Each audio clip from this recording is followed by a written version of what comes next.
Shkurtë Fejza, këngëtarja e mirënjohur e muzikës popullore, ndër zërat më të fuqishëm të folklorit ton, këngëtare dhe autore këngësh e mirënjohur.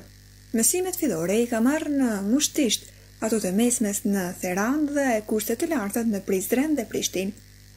Gjatë gjithë karrierës, Shkurtja ka realizuar me qindra bashkëpunime, 10 albume me kolegë dhe albume personale.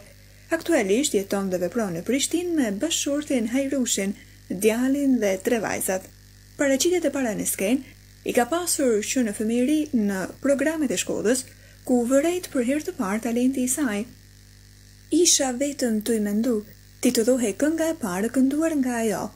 Në maj të vitit 1975, merr pjesë në festivalin Takimet e Majit në Prizren dhe shpërblehet me çmimin Deputantja më e suksesshme. Shkrimin e parë për Shkurtë Fejzën e ka bërë adetare yni madhe Jusuf Gërvalla në gazetën e vetme të asaj kohe Rilindja në vitin 1975. Në këtë vit themelohej Shoqëria Kulturore Artistike Afërdita në Mushtisht, në të cilën shoqëri Shkurtë Fejza ishte antare prej ditës së parë. Shumë shpejt kjo shoqëri u bë e njohur në të gjitha anët e botës shqiptare.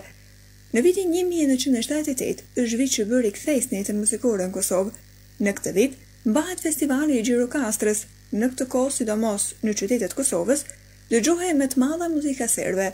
Festivali i Gjirokastrës nxori disa këngë të bukura për Shkurtren. Kjo i ishte një mundësi e mirë, por më vonë do të vërtetohet se kjo ishte një e mirë për tërë Kosovën. Këngë për Mit Sokolin, Moj Syzeza erdha nga qytete e tjerë, të cilat dëgjoheshin thuajse ilegalisht, u kënduan në këtë festival. Në pranverën e vitit 1979 bëhen xhirime nga televizioni i Prishtinës, 2 emisione nga gjysmore ku emetuan, ndërsa 2 të tjerat kur nuk u pan nga publiku. Veprimtaria Afërdita shkon të furishëm dhe për një kohë shumë të shkurtër, u bë çëndër e reflektimit të muzikës së mirëfillt shqiptare dhe patriotizmit në Kosovë. Shkurtja ishte emblema e saj, gjerën më 17 janar 1981, paraqitet në qindra koncerte për të gjitha qendrat e Kosovës, por edhe në përshumicjen e fshatrave.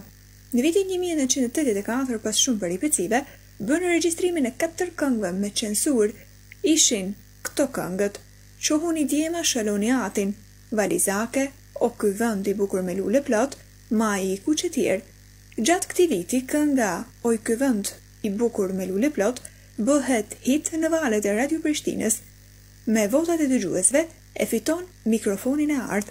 Bëhet edhe shpadhja fituesit publikisht, caktohet manifestimi i marrjes së shpërblimit. Thirret shkurta për ta marrë shpërblimin, por dora asaj kohe ishte shumë e fortë dhe përmes stafit menaxhues të Radio Prishtinës ndalohet dhënia e këtij shpërblimi që ja kishin dhëruar simpatizantët e këngës shqipe. Viti 1985 do të jetë më i bujshëm për Shkurtën. Në Ferizë themelohet një shoqata e stradës muzikore e quajtur Melodia, e cila organizonte koncerte. Gjatë vitit 1985-86, Shkurta do të mbajë koncerte solistike me mysafirët e saj në të gjitha qytetet në Kosovë dhe Maqedoninë Perëndimore. Mallështore shën 2 koncerte të mbajtur në Dibër në 85-ën dhe 86-ën. Një histori me vete është edhe vera e vitit 1986, ku disa dashamirë të këngës nga Kërçova vinë dhe kërkojnë Shkurtën të këndojnë në dasmën e tyre. Në atë kohë Shkurta nuk praktikonte një gjë të tillë, por fjalët e Zotit Ukshin Hotit, që e kishte angazhuar të intervenonte, ishin më bindse kur tha se kënga jote duhet të dëgjohet në Zajazin e Mufailit vogël. Gjatë kësaj vere, e gjithë krahina e Zajazit dhe Tuhinës buqiste nga kënga e Shkurtës.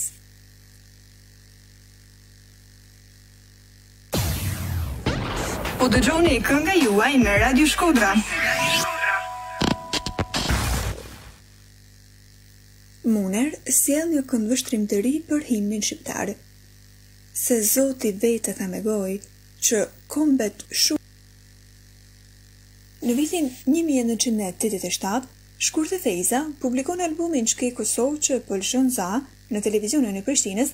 Kishte kohë që këngët e Shkurtës nuk emetoheshin, por duke e ditur se albumet shiten mirë, e ndoshta edhe me vullnetin e mirë të disave, Shkurta bën regjistrimin e këtij albumi edhe Gur e shkrepa të vitit 1988. Një tjetër, 1988 vjen shkurt e fejzesh sërish duke publikuar albumin Gure shkrepa po ushtojnë.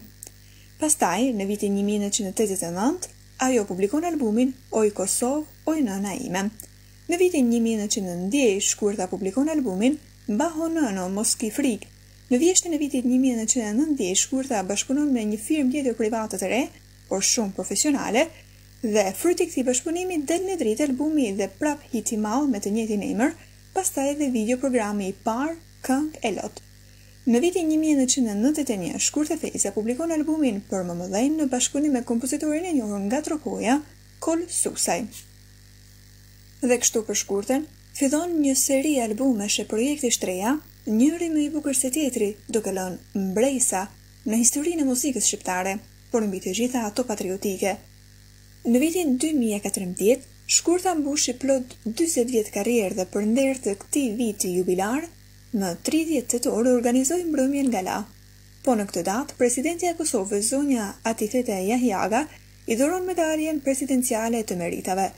Për nder të këtij përvjetori historik, Shkurtja adhuruesve ju dhuroi dhuratën albumin e saj me plot 40 këngët më të mira, të titulluar 40 vjet Zëri i Kombit.